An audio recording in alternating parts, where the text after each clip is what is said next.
Oh my God. Holy shit. I just finished talking to Amy Duggar King about her new book, Holy Disruptor. I learned so much more about what went on in the Duggar family. I mean, come on, we were all fascinated by 19 kids and counting. I mean, when this whole thing with Josh, the cousin, the scandal, the sex scandal, I mean, I couldn't get enough of it. I also interviewed the producers of the documentary Shiny Happy People, which was all about exposing what went on in the Duggar family. I know we have the link below for YouTube, but if you have curiosity about this insane situation and this family that 19 kids told from the inside and what really happened. I mean, you gotta hear my conversation with cousin Amy, crazy cousin Amy, who, let me tell you, is not so crazy. Amy, I'm so excited to talk to you for so many reasons. First of all, we both got stripes going. We're both fans of the stripe. So Yes. we're already off to a good start. Yes.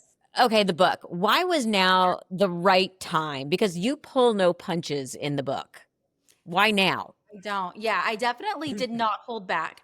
For me, I think I just had to heal from a lot of things. And then once I did the work of just deconstructing and seeing the truth about a lot of things, I was like, light bulb. And something inside of me was just like, other people can benefit from knowing the information that I figured out, And so I just really healed and educated myself on all the topics in my book.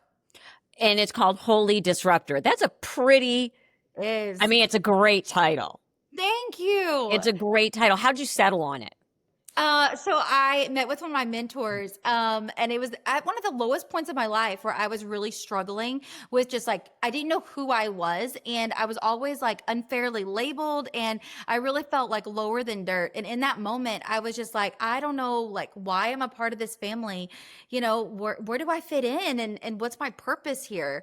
And she was like, Amy, you're not afraid to confront evil head on. Like, you are like kind of like a warrior in a way that's like, I have a bold personality, very different from the rest of my family. And she's like, don't ever feel low about yourself. Like, you have a self-esteem and you can build that up, and you are a holy disruptor. And I was like, wow, if I ever do something big and share my story or anything, I'm going to share that title, and I hope that could be a title of a book. And so Well, it's a crazy good title. circle. But Thank you you. brought it up. Let's go back to the beginning. Jim Yeah. Bob Duggar was the patriarch of the show, 19 Kids and Counting, is Mhm. your uncle from your mother's side. Yes. Okay, so Yes. your mother is his sister. Yes. You're an only child with 19 first cousins.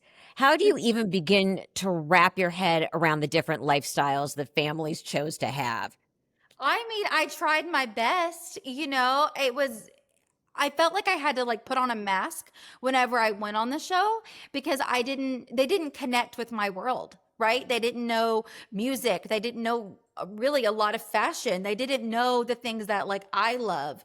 And so, I mean, in the book, I literally said, you can't even say like, I hate tomatoes when you were over there. The word hate wasn't allowed. Dislike wasn't allowed. Nothing was negative there in that home.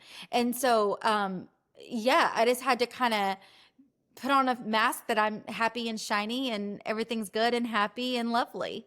I mean, you Uh, had to get in the car, getting picked up by your mom, going, that is fucked up shit going on in that house. I mean, you had to have done that. we didn't. Okay, here's the thing.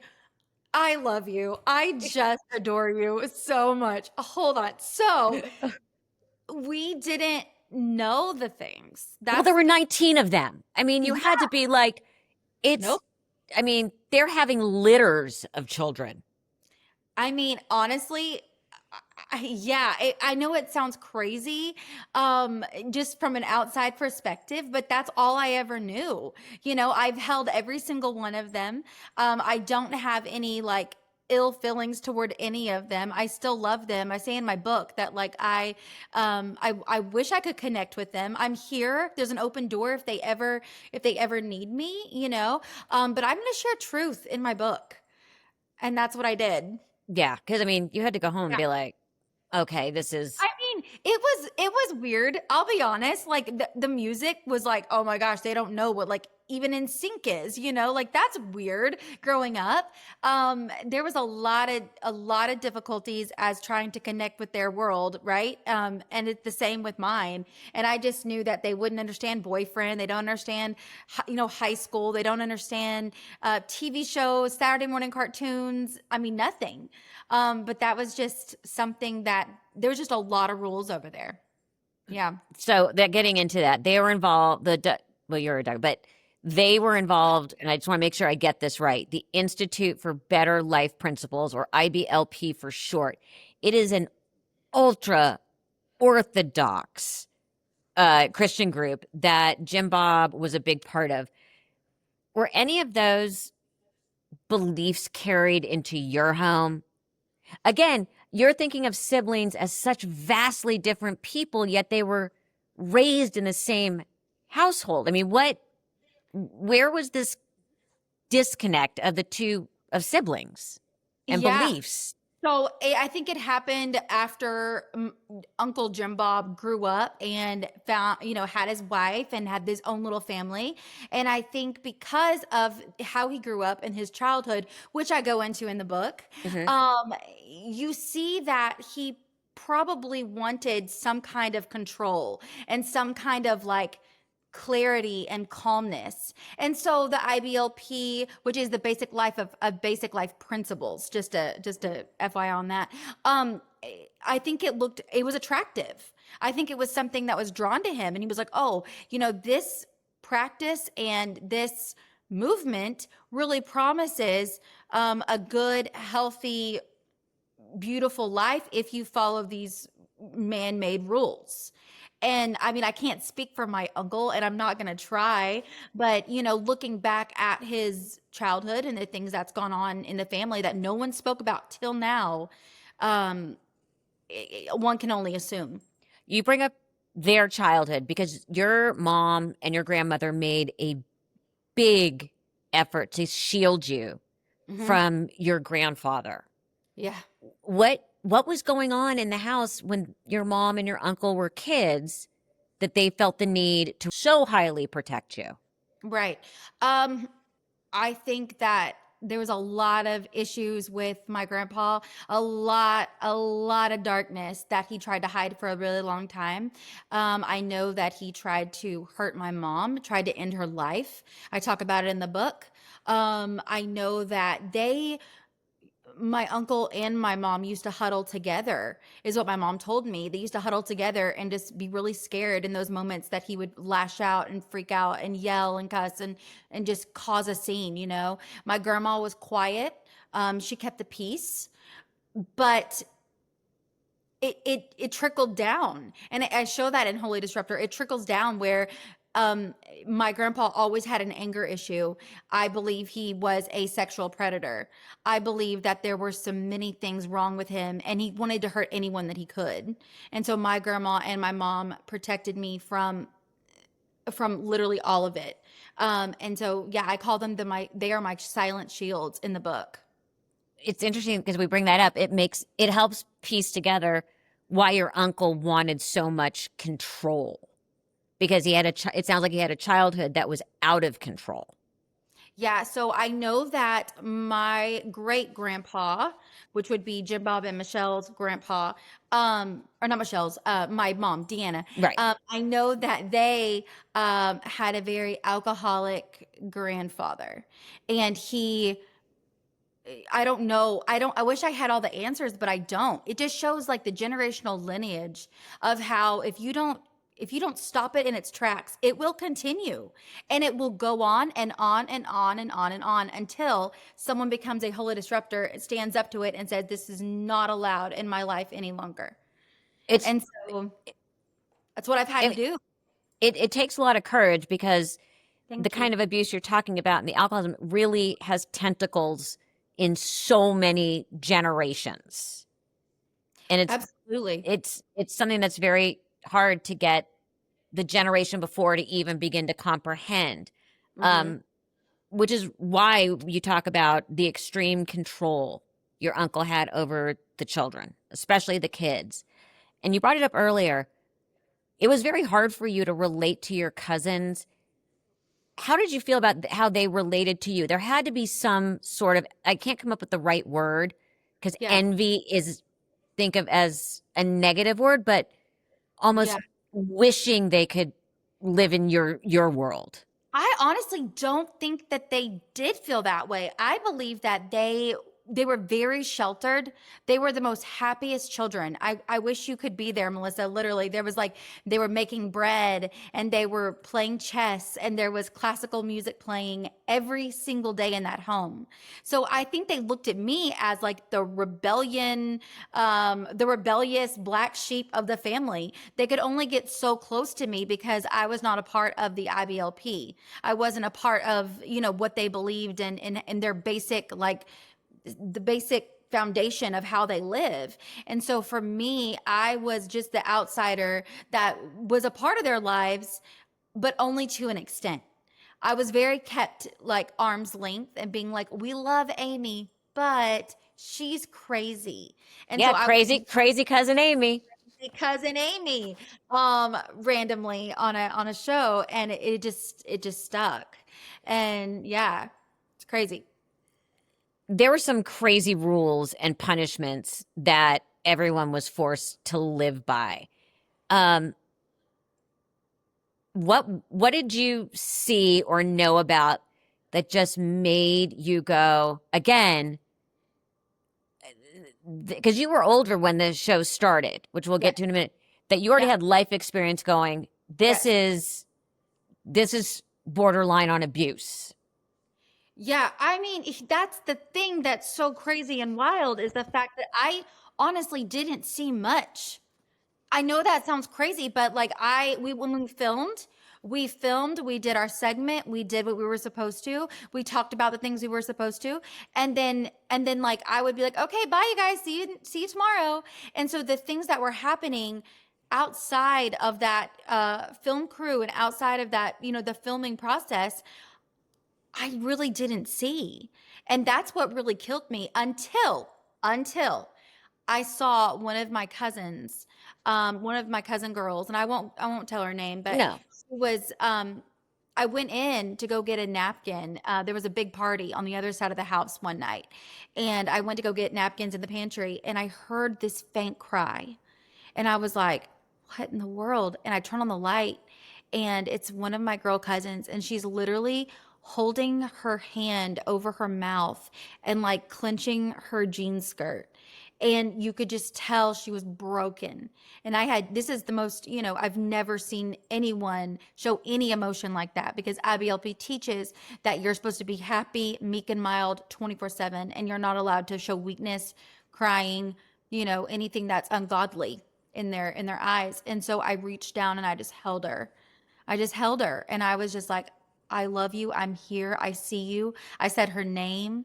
I forgot the napkins on the floor, and I just was in that moment very present with her.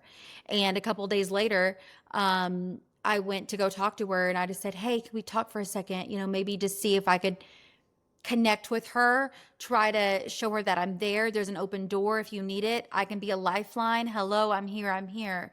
And she responded with, "I don't know what you're talking about. Nothing's happened. I don't recall anything you're saying." And in that moment, that's when I started to look at the house and everyone in it with like new eyes, literally just looking around at everyone so happy and wondering what the heck was going on, when I wasn't around. It's interesting you bring up about, now everything's fine. You talked about that during filming, there was a code word Yeah. and you said it was like Nike. Hmm. And Jim Bob would say whatever the code was, and suddenly everybody looked at the ground, became very Yeah. um, pious, for Yes. lack of a better word, and meek. Hmm. Did the crew get to see the different sides? Because when the show blew up, which we'll get to, there was a lot of finger pointing of who didn't really know what was going on, who did know, what did they know, when did they know it? And we will get into that. But did anyone, you're about to shoot a scene, everyone's doing whatever, and he says the code word, and suddenly everybody snaps to attention. Did the crew get to see those transitional moments, and the producers get to see those sort of awkward transitional moments? I honestly have no idea, because I know that sounds crazy because I was there. You would think that I would know, but at the same time, maybe, maybe I can't really speak for them. I don't know how much they were there. I was in at least 80 episodes, maybe even more. So I wasn't always there. That show went on for years and years and years. Was it And 10 years or something? a long time. Yeah, it was a very long time. And so for me, I don't, it's one of those things where the rules were instilled. It's how it was. And like, we knew Nike was like a safe word. So when they heard the word Nike, it was instant obedience. And you looked down until you were given the clear to look up. And they did that to protect the little boy's eyes, from eye traps is what it's called. What are eye traps? Anything that is below the collarbone, your shoulders, anything above your knees is all eye traps, and it can lead to sexual temptation. That's wow. That's Yeah. that's It's a lot. It was a lot. Yeah. That's a lot. Yeah. Okay, so you got labeled as crazy cousin Amy because you lived in the real world. Yes. But let's be honest, when reality TV started, it was already big when 19 Kids and Counting started. First of all, were you a fan of the genre? Which shows did you watch? And it's hard for me to get my mind around that they lived this very closed life, yet knew what reality television was. Yeah. For me, there's a bit of a disconnect there.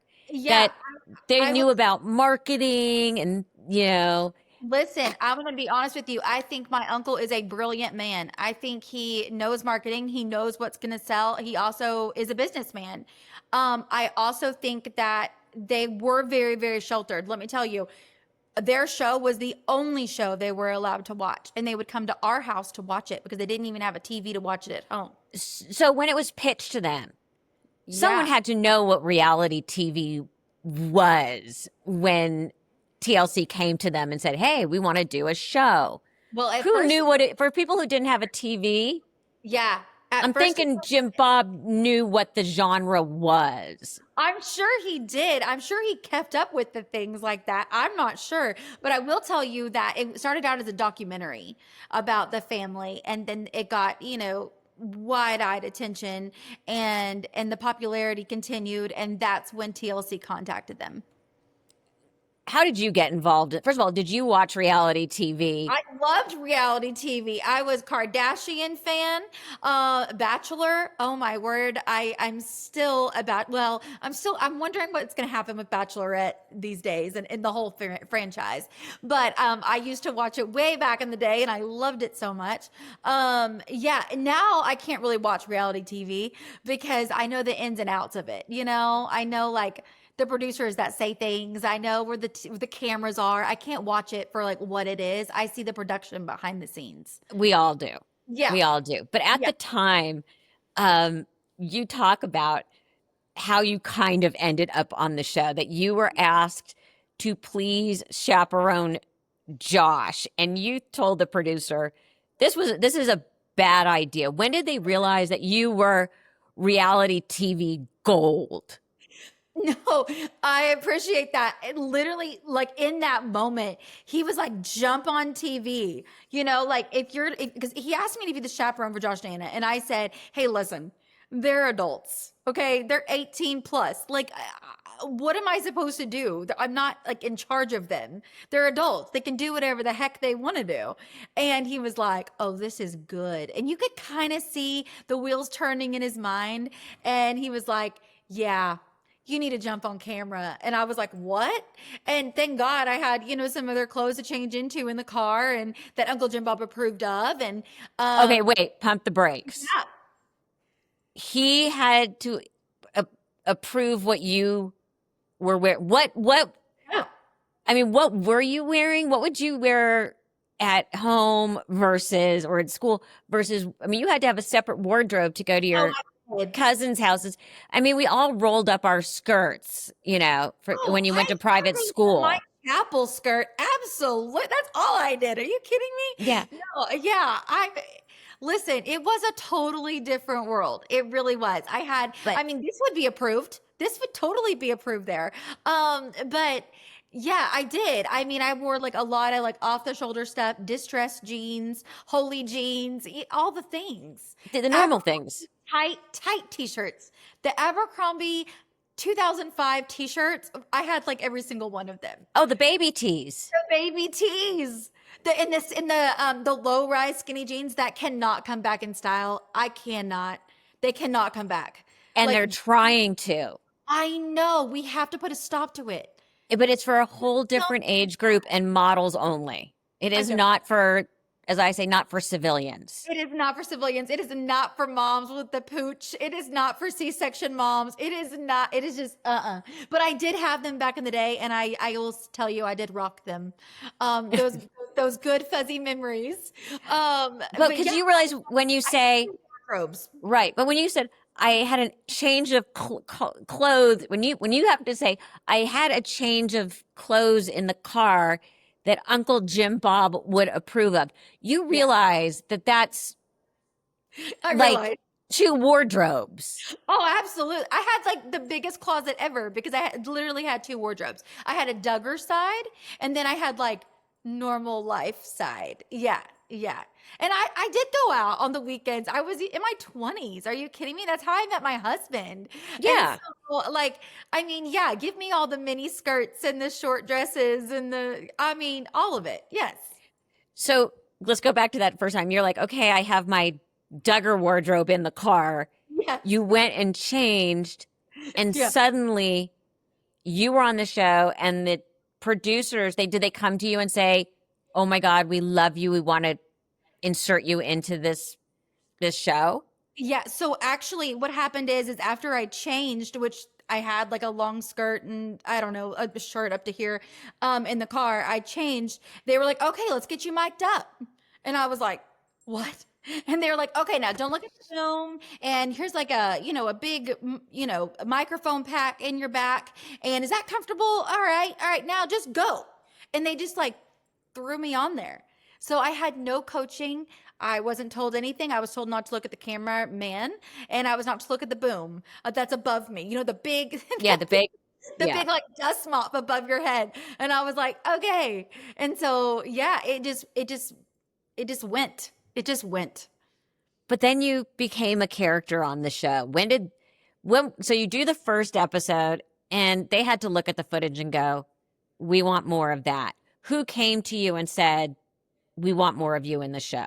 So the producer, he came to me and he was like, all right, Amy. And it wasn't like, we want you more on the show. He never said those exact words. He was like, hey, what does your week look like? What do you want? Like, let's talk about it. And I was like, okay. And so I was naive. Here I am thinking everyone has my best interest at heart because they're family, that kind of thing. And so I just started showing and appearing on the show regularly.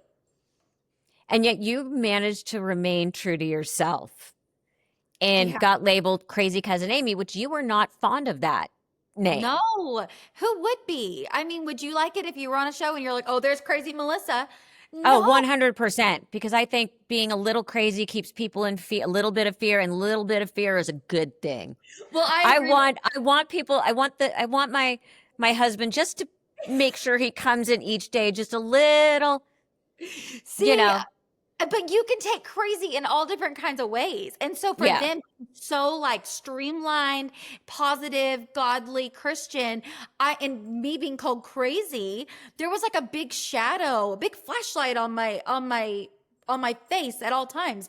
And so I was like, oh, I don't like that title. Like, I'd rather be called Feisty Amy. I like feisty way better than crazy, because crazy makes you feel like you're not taken seriously, like you're one big joke. No one really cares what you have to say. Like, it could go in all kinds of different directions. And so here I am, a girl in my 20s, and I've, never had a police record. I've never done drugs in my life. I've never even had a one night stand. And yet I am titled on this show, Crazy Cousin Amy. And yeah, I tried to get it to change. I definitely tried. And yeah, I was dismissed every single time. What story stands out the most to you that happened that didn't make the show, that ended up on the cutting room floor? Oh, good question. Um, Something There that had I to, did or or just in general, where you're general? like, when you watch the show and you're like, but what happened next made sense of what happened. A lot of times, like they'll just on like Housewives, they'll just show the fight and not what happens after or what happened before. And this was such a all happy, all good. Look But at there was us. nothing. There was But no, what I'm no saying is, what did we not see? What was, I mean, I know with our show, but when my mom and I did our show, it was much more of a satire yeah. that, there are multiple takes of things. They were like, no, no, let's do it again. Yeah, I You mean, we know, definitely had multiple takes. Someone would sneeze, someone would, fumble their lines or not be able to talk right, or someone needed the bathroom. Like there was a bunch of stuff like that. But there was literally no fights. There was no eye rolling. There was no slamming doors. There was no bad attitudes whatsoever anywhere. So if anything was happening behind the scenes in any kind of way, it happened like in an office behind closed doors. It was so, never out in public. right. So the crew never saw anything. The produce, like, No, it was I will even kept from them. correct. I will tell you 100% the crew was as brokenhearted as the rest of the family when they found out. Like Uh, completely brokenhearted.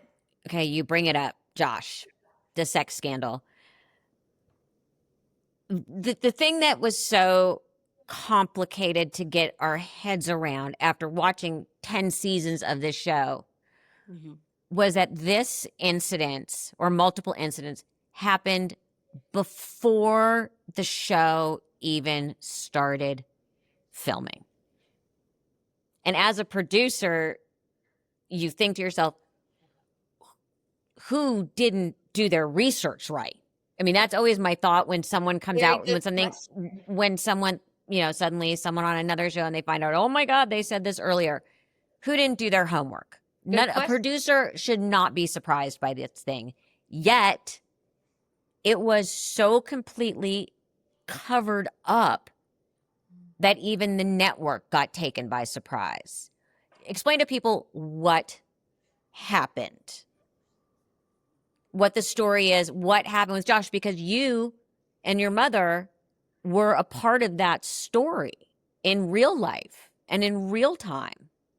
Yeah, I mean, I think everyone knows the scandals of Josh. I don't But I think I mean, have to. for people who don't know, because there are people who don't know. Not everybody, lives in the Right. reality This world. is true. Yeah, Josh was one of my closest cousins. I'm the oldest out of everyone, so he is next in line.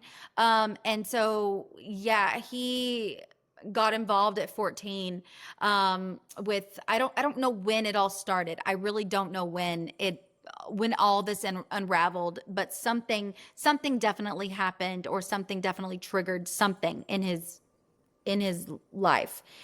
He took a tragic turn, and completely took the innocence of some of my young cousin girls. And then there was another sex scandal later on, which you'll tell us about. Then yeah, But and then you found porn on his computer, and mhm. you and your mom went to Jim Bob and said, this isn't good. You need to be aware that Josh is looking at this. Right. Well, just because it was really, really out of the ordinary, completely a sin in their eyes, obviously it wasn't illegal because No. it wasn't anything like that, like it was later on, which is why he's in prison now. Right. But yeah, it was the things that when we saw it, we were like, what are we going to do with this? I have to tell someone. You know, he obviously needs some kind of help. There's a sexual education about IBLP that is never told to the kids. That they literally don't know the word abuse. The word abuse is not even used in the IBLP. So all the kids that are a part of these families, they don't know what is right, what is good, what is healthy, what is not, what is abuse, what is a crime. And that is sickening and so, so sad. And so in that time, I do believe that he became a predator. I know he cheated on his wife. I know he had Ashley Madison scandal. There was a lot of darkness that happened. And when before all of that happened, yes, I did find porn. I did ask my uncle. I did tell my uncle the things that I saw. And again, I was completely dismissed. And the IBLP, they sent Josh to a program. Sure. And then completely covered it up. Yeah. When you know this, and this is all in hindsight, because, you've changed a lot as a person and are looking back and going, this was scary. When you Yeah. look at the cover up, yet had to pretend, and they had to pretend for the show, specifically Josh and your cousins, the older cousins, and then the ones he preyed upon. How did you smile? How did they smile and pretend it wasn't there? Well, the IBLP teaches that, like I said earlier, only emotions that are good and godly and happy, that's how a woman should be at all times.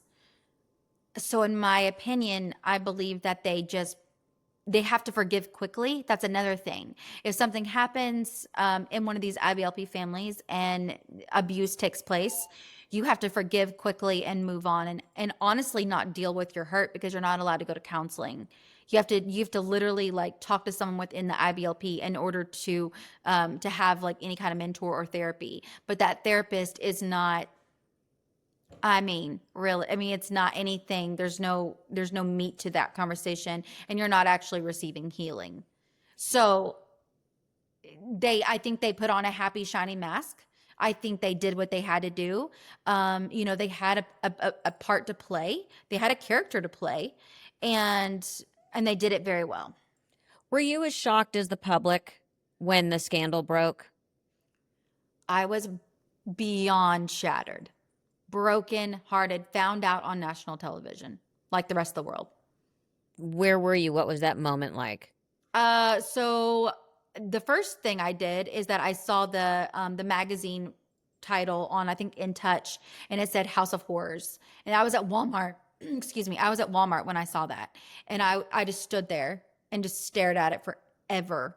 And that was the first moment that I was like, "Whoa, what is happening? This is the house that like I spend so much time at. What is going on?" My uncle told me that it was no big deal. Don't talk to press, don't talk to media. They just needed a story. It was an easy, just an easy time. And they didn't know, there was no truth to it. There was no truth to it. Media just needed a story. Okay. When it came out, though, I was actually trying on my wedding dress. Wow. And yeah, it was about a couple weeks before my wedding, so I had a fitting, and my mom's friend said, "Turn on the TV right now." And so we did, and I sat there crying, holding my mom, holding my grandma, in my wedding dress. That's a tough moment, Yeah. especially, for you, because you had flagged it early Yeah. and were dismissed. Hmm. And then I'm sure guilt that you didn't press the topic. And I'm sure that's for your mom and your grandma too at the time, because Yeah. it spiraled so out of control. Yeah. But your mom has to look at what her brother did I think she is and fully. allowed to happen in his house. I think there's a reason why there's boundaries now. I absolutely feel terrible for the fact that I didn't press it hard enough to like really find answers.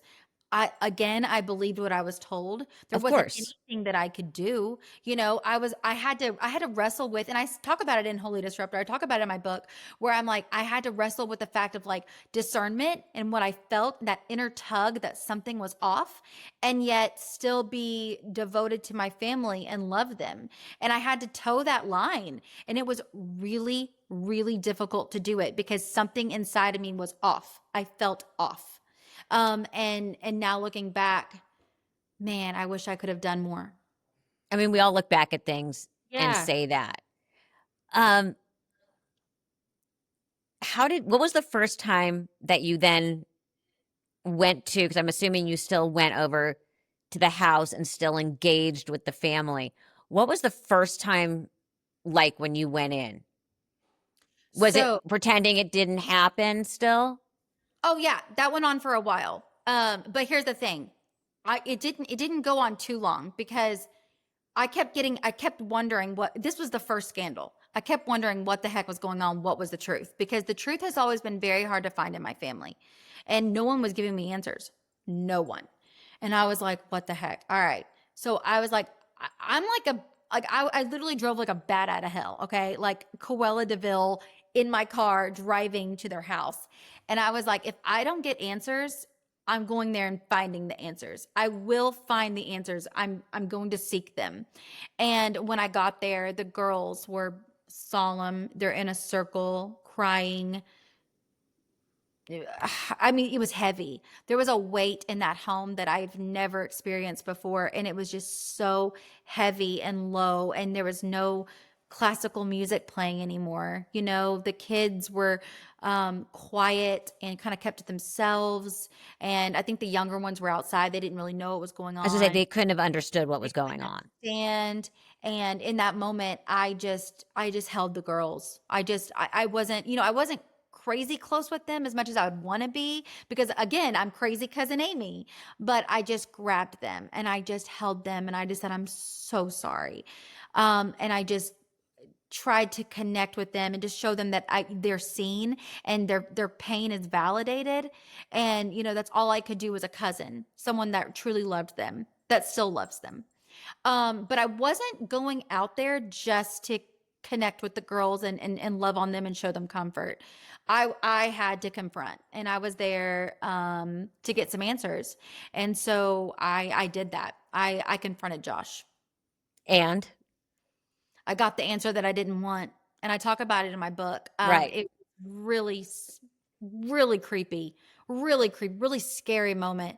Where For people who don't know, I already read the book, but Oh, you what did? Okay, yes, thank you. what Thank did you. he say? Take us back to that moment.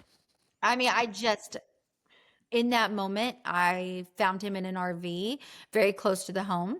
And I just remember looking at him dead in the eyes and just thinking like, I don't think I know you anymore. Like I don't the little boy I grew up with, the one that would text me all the things, I don't know you anymore. And I asked him several questions, but one of the big questions I asked him was like why he didn't try anything with me. And the way that I said it, it wasn't that I was trying to be a martyr. It wasn't that I was like, oh, like I'm a superhero. Like, why not me? Like, it wasn't like that. But I wanted to know that answer because I wanted to see what he would say. And he finally looked at me and with the creepiest smile on his face, he said, I knew better. And in that moment, I was like, like he's unrecognizable at this moment to me. And in that moment he was I didn't know who that person was. And I realized that he knew who to prey on. He knew who was going to be quiet and silent and who wasn't going to speak up, and how he could continue to hurt over and over and over and over and over. And he knew that I was going to be a force to be reckoned with. And he knew I was, oh, there's my cat. He says That's hi. okay. Mine's upstairs. Well, I would, but he would meow the entire time. But anyway, Yeah. back to what I was saying. Josh knew that I would bust him, and Right. he'd be going quickly. So he knew who he could and who he couldn't. As the scandal unraveled, Yes. did you find yourself in sort of, I always say the the what we were taught in school, the here, the earthquake preparedness position under your desk, hands on the back of your neck? Did you Yeah. feel like during that every day it was going to be like, oh my God, what else is about to come out? Yeah. I did. Yes. I was like, if this is so bad. This is so bad, but does it stop here? And I was told that it would. I was told there was nothing else, that everything's taken care of. And the thing is about my family, and I'm going to talk really candidly about it, they forgive quickly, right? They're just like, oh, this happened, but we're going to forgive. We're going to move on. We're a family. We're united. We're loyal to each other. And for me, I didn't feel that way. But I was like, man, look how fast they can forgive. Why can't I do that? Why am I having such this issue? And so I kept my distance. I definitely kept my distance. I left that house that day that I confronted Josh, and I felt like an empowerment came over me. And I was like, I will no longer put up with lies any longer. And I will protect myself and my peace. And that's what I did. uh, as everything came to light, a number of your girl cousins Mhm. left the family and found the strength to do that. Were you a part of that? Did they reach out to you during that period? So I am very close with Jill. And so yeah, Jill and I talked several times, and we had some really good heart to heart conversations. There was a couple other ones that I just connected to and just said, I love you. If you need anything, I'm here. But I think they needed to deconstruct on their own. They had a lot of healing to do. I still believe that they probably still do. You're happily married. I am. You have a kid, a I son. do. I do. I have a 6-year-old. How we all take things from our childhood with us. Sure. And like, I know with my son, I was like, I want to make sure I do this and I want to make sure I don't do that. Mhm. Yours have to be pretty extreme. Where do you find yourself in sort of your parenting? I hate the word techniques. No, I love it though. Good question. Winston, I'm so sorry. Hey, It's hey, hey. okay. Come here, come here. Hold on. So yeah, I love this question. I've been asked this a lot because it's so night and day. So yeah, growing up, I was yelled at a lot. I was spanked. I was hit by things. Um it was very, very scary. I grew Yeah, up very. your childhood was no picnic. It was not a picnic. No, it was I felt very insecure. I could never ask questions. It just had to be like, you do it now and you've got 3 seconds to do it, or else something's going to be broken, basically. And so I can literally tell you, I glow when I talk about my son, but I can literally tell you that we do gentle parenting here. He's never been hit. He's never been like extremely yelled at. He doesn't even know what that would be. He lives in like this beautiful atmosphere and environment that just welcomes questions. So even when I say like go clean your room, like we've got company coming over, he's allowed to ask why.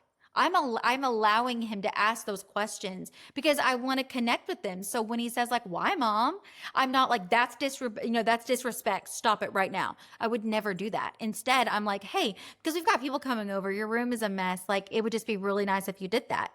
You have a choice. You don't have to obey. That's up to you. That's up to you. You don't have to obey, but there's going to be consequences. I'm going to take a toy away. We're not going to do something fun, that kind of thing. But if you obey, here's what's going to happen. And I give him a choice because I think that's what really is missing in a lot of parenting techniques. Yeah, wait till he's a teenager and he goes, "Ugh, I'm why? excited. Trust Yeah, me, you will have a different will. reaction I am when he sure. go, I'm sure I will. yeah, I'm when sure you I get will. the, "Ugh, why? They're not And going to come listen, in my, he's the already guests aren't going to come in my room. What does it matter? Oh yeah. so Trust me, he's your already reaction will be like, go fucking clean your Don't room. do it. Yeah. Yeah. So he's already learned how to roll his eyes. Oh, they And learn that in preschool. I'm like, listen here, buddy boo. Like, we're not going to be doing that. And so, yeah, no, there's definitely things that, like, I think you can be gentle parenting, but you can still be like a guide, Yeah, and you can do it in a loving way. And so, for me, I want to give him that picnic of a childhood that I really never received. right. And I totally get that. We You know, live I at was just, Chuck E. Cheese. yeah, Okay. you're Yeah. a good, do you carry like disinfectant wipes in your car? Oh, absolutely. Yeah, we've got it all. We've got the cup that comes with the free drink. He goes every day, almost every day. Because we're remembers there. It's Yeah. Oh, ridiculous. good. Yeah, You remember, I'm you've a got, member of Chuck E. Cheese. I'm a, but trust me, I used to say to Cooper very often, I'd say, especially as a teenager, how'd you think this was going to end? Yeah. How'd you think this was going to work out for you? Mm-hmm. You What do you know, say? though they're boys, at one point they just start grunting, and you have to learn that language is just grunting at you Okay, and I not might take have it to like. personally. Okay, I'm gonna have to like have you on speed dial and be like, they're grunting. What does that mean? It Oh my. means the grunting is the verbal eye roll. Okay. Good to know. Good to know. Yeah, Yeah, I mean, ask me 10 years now from now. He's 6. So he's definitely I'm gonna take this little one. Hold on. that's Hey, Joe. okay. This is You can. Winston. He Hi, says hi. Winston. But yeah, I definitely think that there's a lot more to learn, clearly, but I'm just not gonna like hit him with objects or No. use him in any kind of way. I just don't think that is good parenting in any kind of way. And even those people that are like, oh, spanking is godly. Well, I think it does a lot of harm. I think it does a Okay, lot of harm. you bring that up, which is very interesting because you are still a very devout Christian. I have, yeah, faith has literally like, that's the reason why I'm here. But Yeah, was there ever a time where you questioned it I in did. this? Yeah, there had to be. Yeah, because I feel like I had fake faith all around me. And I was like, if this is God, if this is what it is, I want nothing to do with it. And so, yeah, I had my party moments, I did whatever. And at the same time, I was like, man, I also had the side of my dad, which I talk about in my book. And it's heartbreaking to talk about and be that vulnerable with people. But I talk about it in my book and I just say, like, I questioned, like, how could a God love me if my father couldn't? Right. And I wrestled with that for a very long time. And then I just realized that in my life, I have an option to really have a filter, and I can filter everything through peace. And if you think of God as in the Bible, it says he's not the author of confusion. Well, that wipes out a lot of people, doesn't it? And Yeah. a lot of circumstances and a lot of things that goes on in this world. And so for me, I do that. I literally filter everything. The people I'm around, the music I listen to, what I wear, whatever. If I like it and I love it and it like calms my heart, then it's peaceful.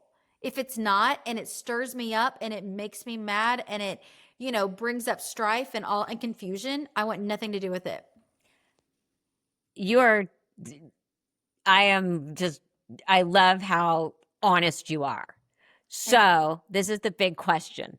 Okay. What's next? You've done reality TV. You've now written a book. You're a Yeah. mom. I can't imagine that you're just going to be going to the park every day. Well, I do love it. Yeah. I'm start. Well, I'll just say this. I'm starting a line of like good therapy sweatshirts, right? That says like, I only want green flags, like stuff like that. Okay. That's going to be called Louder Threads that I'm very excited about. I was also invited to be a Bible study writer on the YouVersion Bible app.